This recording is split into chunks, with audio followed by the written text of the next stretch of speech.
Today's video is sponsored by the people we are not allowed to talk about. Open your clip in the Fusion page and add a duplicate node. Increase the copy slider to 4 and the size slider to 1.5. Bring down the blend slider, open the gain menu and adjust the color to your liking. Open the blur menu and play around with the blur and the glow slider. Bring a wand node in empty space, connect your clip to this and drag it to the left viewer. Increase the soft edge slider and play around with the range and the range soft edge sliders.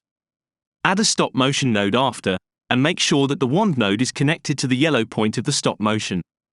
Connect the stop motion node as a mask to the duplicate node, and set the frame repeat slider to 3.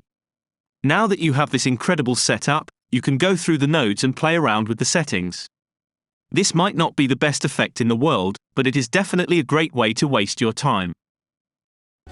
If you like this clip, subscribe to this channel. If you didn't, subscribe and close your eyes.